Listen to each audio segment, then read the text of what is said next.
আমরা তেজপুর থেকে বেরিয়ে গেলাম আজকে কত ডে 7 মনে হয় না। তেজপুর থেকে বেরিয়ে এখন যাচ্ছি মা কামাখ্যা মন্দিরের দর্শনে সবাই মিলে সপরিবারে। জয় কামাখ্যা মা। গুয়াহাটি এখন আজকে ওখানে মা কামাখ্যার দর্শন করে ওখানেই গুয়াহাটিতে চেক ইন করবো, ওখানেই থাকবো, তারপর ওখান থেকে শিলিগুড়ি বেরিয়ে যাবো। এখন সকাল সকাল বেরিয়েছি, ওই 9:45 বাজে মনে হয়। এখন 9:30 নাগাদ বেরিয়েছিলাম। আসলে টায়ারে হাওয়া নেই তো, হাওয়া দিয়ে একদম ফাইনাল বেরোলাম। রাস্তার যে অবস্থা, আর খুব জ্যাম, আর রাস্তাটা প্রচুর ভাঙা আছে এখানে। তো বেরোলাম আলটিমেটলি আমরা। লেট করে বেরোনোর মেন রিজন আছে কালকে আমরা তাওয়াং থেকে ডাইরেক্টলি তেজপুর নেমেছি। অনেকটা জার্নি, লম্বা 300 প্লাস জার্নি হয়েছে কালকে। পাহাড়ে 300 কিলোমিটার মানে অনেকটা। মা কামাখ্যা মন্দিরে এখন দেখাচ্ছে 197 কিলোমিটার এখান থেকে, তেজপুর থেকে। ওই 4 ঘন্টার মতো লাগবে টাইম। তো ওই 2টো নাগাদ পৌঁছবো। তো 2:30টার সময় তো মন্দির খোলে, সকালবেলা একবার খোলে, আবার 2:30 থেকে খোলে, 2:30 থেকে 5:30। তো পুজো দিয়ে তারপরে চেক ইন করবো হোটেলে। আর কালকে রাত্রির ওই 9টা 9:30 করে ঢুকেছি। ঢুকেই কিছুটা রুম ট্যুর দেওয়া হয়নি ওখানে তেজপুরের, ওই একই রুমে ছিলেন যে রুমে আছে। তো হ্যাঁ, আগের দিন ছিলাম, তো সেটা রুম ট্যুর আর দিই নতুন করে। আমি খেয়ে দিয়ে শুয়ে পড়েছিলাম। হোটেলের খাবারটা কিন্তু হ্যাঁ দুর্দান্ত খাবার, দুর্দান্ত। আমি হোটেলের নাম বলে দেবো, ফোন নাম্বারও যদি বাড়িতে দিয়ে দেবো নিচে। আর খাবারগুলো খুব সুন্দর, বেশ।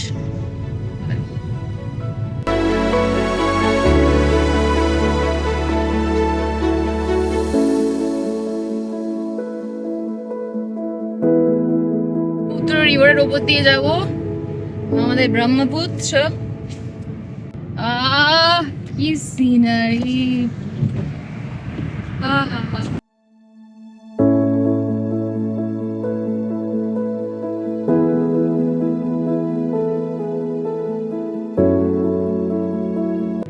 ওদিকটা তোমার কাজিরাঙ্গা আছে। ওই দিকটায় ওইদিকে মাউন্টেন গুলো কাজিরাঙ্গা।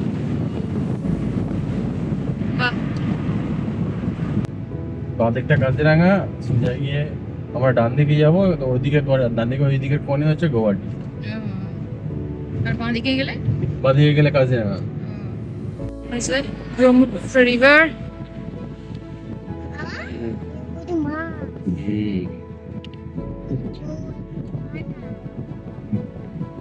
ওই দিকটা কাজিরাঙ্গা, এই যে জায়গাটা।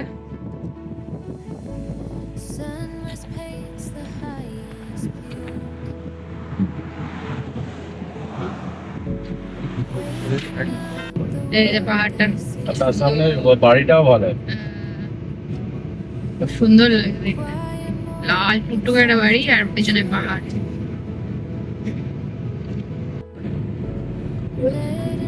সুন্দর লাগছে বাড়িটা। মন্দির আছে।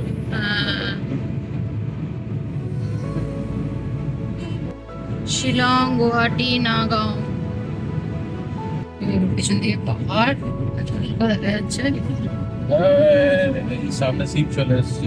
এই রে, এইগুলি খুব ডেঞ্জার।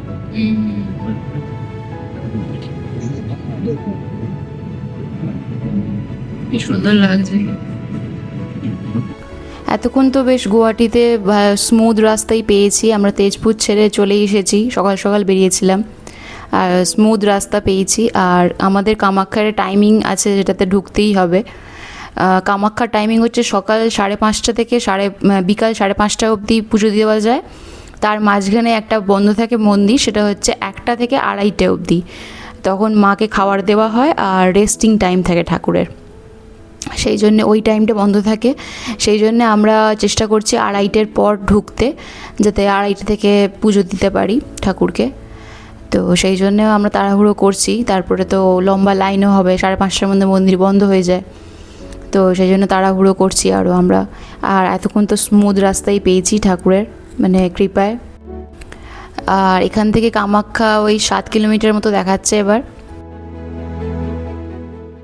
আমরা এখানে এখন বাঁদিকে ঢুকবো।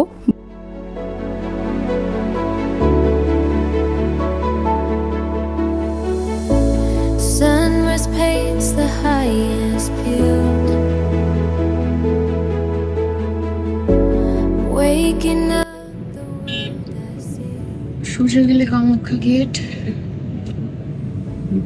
quiet moments often slow. আর কিছু অসাধারণ পেন্টিংস দেখছি আমি, মানে কি সুন্দর লাগছে।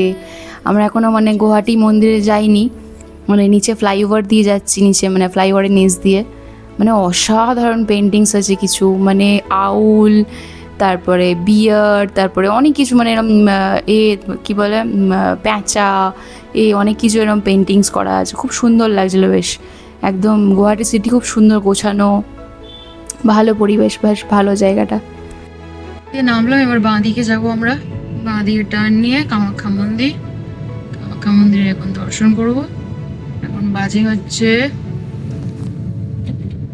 2:05, আর এটা থেকে খোলে।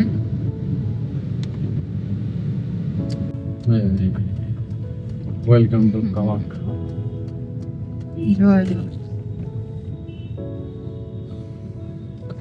আপনারা তো সবাই জানেন কামাখ্যা মন্দির নীলাচল পাহাড়ের ওপরে, তো এইটা পুরো ওই আঁকবাঁক ঘুরে ঘুরে ওপরে উঠতে হয়, মানে পুরো আঁকাবাঁকা রাস্তা, পুরো পাহাড়ি রাস্তা ওপরটায়, তো এঁকে বেঁকে উঠতে হয় ওপর দিকে। তো ভালো, বেশ রাস্তাটাও খুব পরিষ্কার পরিচ্ছন্ন, খুবই সুন্দর। আর হবে নাই বা কেন, ঠাকুরের জায়গা বলে কথা, তো অসাধারণ জায়গা। এই যে কার পার্কিংয়ে ঢুকছি আমরা এখন।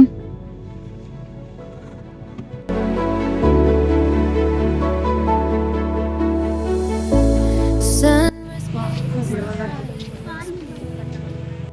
এখানে এই দোকানটায় এলাম, এখানে আমরা ঠাকুরের মিষ্টি আর পুজোর সামগ্রী নিয়ে নেবো, ফুল ধূপ এগুলো সব নিয়ে নেবো, ঠাকুরের মিষ্টি নিয়ে নেবো পুজো দেওয়ার জন্যে। তো এই দোকানটা একদম সামনেই, একদম ঢোকার ঠিক মন্দিরের আগেই, একদম মানে সিঁড়ি দিয়ে উঠেই ডান দিকে পড়বে, তারপরে আপনি মন্দিরে চলে যেতে পারেন। তো আমরা এখান থেকেই জুতো খুলে তারপরে হাত ধুয়ে আমরা পুজোর সামগ্রী নিয়ে পুজো দিতে গেছিলাম মা কামাখ্যার কাছে। আমরা খুব ভালোভাবে তিনজনে খুব ভালো করে দর্শন করেছি ঠাকুরের, মা কামাখ্যার খুব ভালো করে দর্শন পেয়েছি। ভেতরে গর্ভগৃহতে গিয়ে দর্শন করে এসেছি মায়ের, খুব ভালো লেগেছে আমাদের। আর ওখানে ভালো করে মানে মাথা ঠেকিয়ে একদম দর্শন হয়েছে, খুব সুন্দর, আমাদের খুবই ভালো লেগেছে, খুব ভক্তিভাবে আমরা দর্শন করেছি ঠাকুরের। আর ওখানে একটা জিনিস ছিল, মানে আমরা তো ডাইরেক্ট তেজপুর থেকে আমরা ডাইরেক্ট গুয়াহাটি সিটি ঢুকে কামাখ্যা মায়ের দর্শন করেছি যেহেতু, তো সেই জন্য আমাদের পসিবল ছিল না নর্মাল জেনারেল লাইন দিয়ে আমাদের দর্শন করার, সেই জন্য আমরা ভিআইপি থ্রু দিয়ে আমরা গিয়ে দর্শন করেছি। তো আমরা কোনো ভিআইপি টিকিট আগে থেকে কাটিনি, যেটা অনলাইনেও ভিআইপি টিকিট পাওয়া যায়, সেটা আমরা আনফর্চুনেটলি কাটতে পারিনি, আমাদের সময় ছিল না, আমরা কাটতেও পারিনি। তাই আমরা ওখানে গিয়ে পান্ডাকে ওখানেই গিয়ে আমরা কথা বলি যে আমরা এরকম ভিআইপি থ্রু দিয়ে পুজো দিতে চাই, কারণ আমাদের পসিবল না আমরা ওই জেনারেল লাইনে এখন দেওয়ার মতো। তো বললো ঠিক আছে, আমাদের তিনজনের মানে একজনের 1500 টাকা করে নিয়েছে, মানে দুজনের আমাদের 3000 টাকা নিয়েছে। এবার অনলাইনে হয়তো 500 টাকা এরম শুনেছি আমি, অনলাইনে লেখা ছিল যে অনলাইনে যদি টিকিট কাটা হয় তাহলে 500 টাকা করে পার হেড পড়ে, বাট সেটার অপশন বন্ধ হয়ে গেছিলো সেই সময়। আমি ওখানে দাঁড়িয়ে অনলাইন টিকিট কাটার মতো সময় ছিল না, আর পরিস্থিতিও ছিল না সেই সময়। এখন পুজো দেওয়া হয়ে গেছে ঠাকুরকে, এখন এই পরিক্রমা করেছি, করে এবার ছবি তুললাম সবাই মিলে, দিয়ে এখন বেরোবো। হাজবেন্ড আছে ফোনে, ছবিটা নিতে হবে থেকে।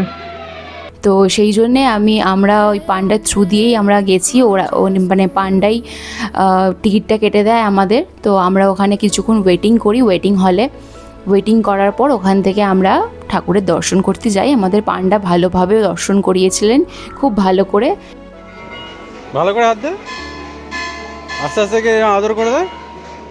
হ্যাঁ, আমার কাছে নাম্বারও আছে পান্ডার, যদি আপনারা চান কমেন্ট করবেন, আমি তাহলে ওটা মানে কমেন্টে দিয়ে দেবো।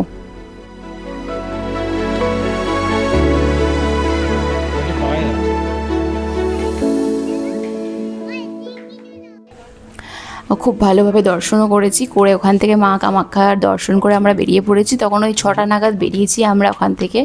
পুজো দিয়ে এবার নামছি নিচের দিকে, মন্দির থেকে নিচে ঠাকুরের গেট, মা কামাখ্যার। জয় মা কামাখ্যা, জয় মা কামাখ্যা।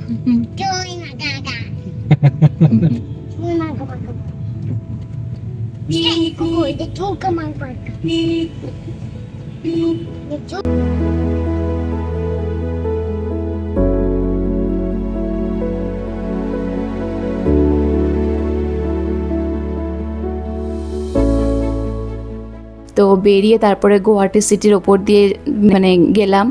এবার আমরা প্রথমে প্ল্যানিং করেছিলাম কামাখ্যা মায়ের পুজো দিয়ে গুয়াহাটি সিটিতেই কোনো একটা হোটেলে চেক ইন করে নেবো, কিন্তু আমরা একটু প্ল্যানিংয়ে চেঞ্জমেন্ট এনেছিলাম সেই সময়। কারণ আমরা আসলে ওখান থেকে আমরা কাজিরাঙ্গার প্ল্যানিং করছিলাম, কারণ আমরা খুব কাজিরাঙ্গার খুব দেখার ইচ্ছে ছিল।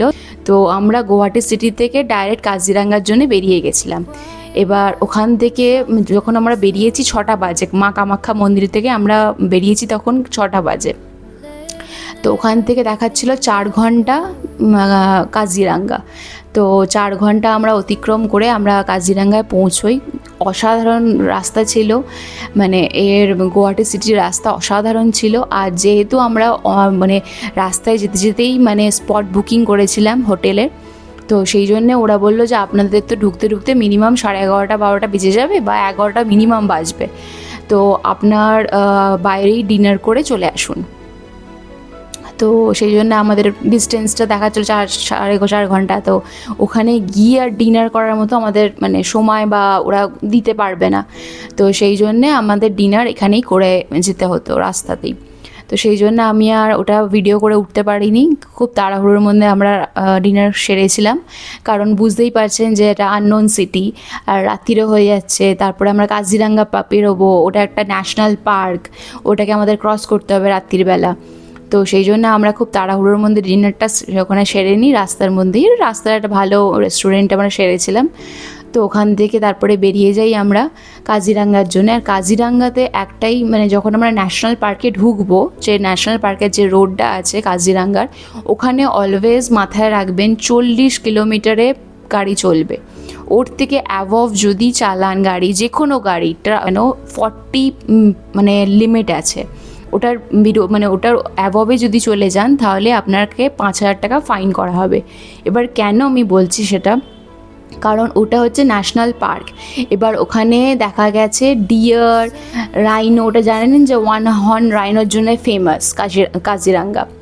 তো ওখানে ওই ক্রস করে বিভিন্ন হাতি, রাইনো, ডিয়ার ক্রস করে রাস্তা এপার থেকে। ধরুন 2 সাইডেই মাঝখান দিয়ে রাস্তা, 2 সাইডেই কাজিরাঙ্গার জঙ্গল পড়বে। আর ওরা একটা জঙ্গল থেকে আরেকটা জঙ্গলে অনেক সময় এরম হয় যে রোড ক্রস করে যায়। তো এবার যদি আপনি আপনার স্পিড লিমিট যদি 80 বা 100 রাখেন, তাহলে আপনারা ওই রাতের মধ্যে তো দেখতে পাবেন না, হয়তো মানে ক্র্যাশ হতে পারে বা মানে আপনার সাথে মানে গাড়ির সাথে সে একটা মানে দুর্ঘটনা ঘটতে পারে, অ্যাক্সিডেন্ট হতে পারে। তো সেই কারণে ওখানে অলওয়েজ মেনটেন করে দেওয়া হয়, অলওয়েজ বলে দেওয়া হয় যে 40 ইজ দ্য লিমিট, ওর থেকে ক্রস করা যাবে না। কিন্তু ওটা অ্যাবভ যদি যায়, যে কোনো আমরা তো যাচ্ছিলাম 40, আমরা 40-এও যাইনি, আমরা 20-30 গাড়ি চালিয়েছি। আর যারা ট্রাকগুলো যাচ্ছে ওরা 40 লিমিটেই যাচ্ছিলো, ওর থেকে বেশি করে যাচ্ছিলো না, কারণ ওখানে 5,000 টাকা ফাইন আছে যদি স্পিড লিমিট অ্যাবভ হয়। তো আমরা কাজিরাঙ্গায় ঢুকে গেলাম। তারপরে আমরা ওখান থেকে ভালোই স্মুথ রাস্তা ছিল। কাজিরাঙ্গার রাস্তার একটু খারাপ বলতে পারেন, মানে একটু উবড় খাবার আছে, তো কিন্তু তাও স্মুথ রাস্তা ছিল বাকিটা। তো আমরা ওই ডিনার সেরে আমরা কাজিরাঙ্গায় চেক ইন করি। আর কাজিরাঙ্গার যে হোটেলটা খুব ভালো ছিল, সত্যি হোটেলটা খুব ভালো পেয়েছিলাম আমরা স্পট বুকিংয়ে। আমরা ন্যাচারালি স্পট বুকিংই করি বেশিরভাগ, সত্যি হোটেলটা খুব ভালো পেয়েছিলাম।